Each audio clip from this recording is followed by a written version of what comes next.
Bon, évidemment, il a donné beaucoup de conseils. Le gouverneur se prévoit, c'est pour ça qu'il était là. Il s'est rendu compte du degré de la gravité de la situation. Il nous a prodigué beaucoup de conseils.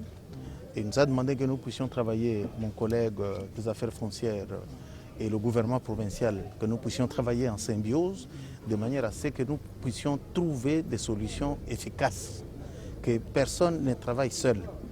Bon, mais il a déploré la situation parce que les conditions dans lesquelles les gens vivent ici sont des conditions déplorables. Il faudrait que nous, responsables, nous a responsabilisés pour que nous puissions trouver des solutions de manière à ce que plus tard, que nous puissions délocaliser les gens qui habitent ici,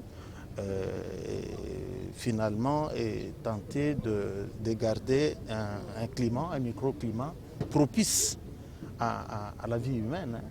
Donc nous allons, mon collègue des affaires foncières, certainement celui de l'aménagement du territoire, la ville, nous allons certainement demander à nos collaborateurs de se mettre ensemble d'abord, répertorier, comme mon collègue des affaires foncières l'a dit ici, les sites qui posent problème, les sites non édificandi, les sites fragiles, pour que nous puissions envisager la délocalisation des gens. Mais il faut trouver des solutions efficaces. Pour trouver des solutions efficaces, il faudrait que partout, là où nous allons essayer de projeter de mettre des gens, il faudrait que nous puissions viabiliser ces sites-là. Donc, c'est-à-dire que mettre des rues, construire des avenues, viabiliser en général, urbaniser, mettre des infrastructures, non seulement sanitaires, mais des infrastructures scolaires, de manière à ce que quand les gens habitent là-bas, qu'ils se sentent chez eux. Mais nous sommes en train de travailler. Je crois qu'avec l'aide de Dieu, nous allons arriver à trouver des solutions qu'il faut pour que cette situation cesse. Parce que cette situation est créée par nous-mêmes, hein, par nous-mêmes.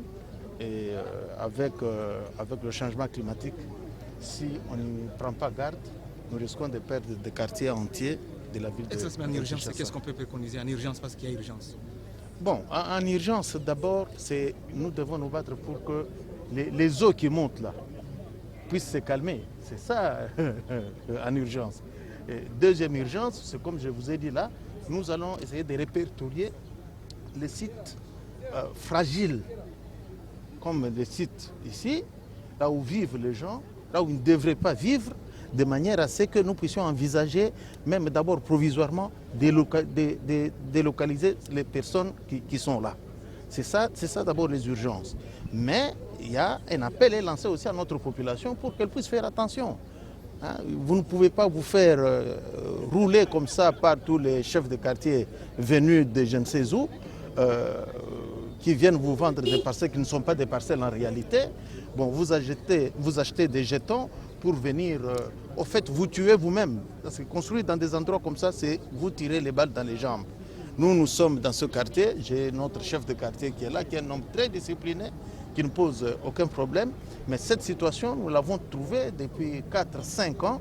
Ça existait comme ça, mais nous devons y mettre fin. C'est ça aussi les urgences. Il faut mettre fin, il faut dire à la population de ne plus venir habiter dans des conditions comme ça.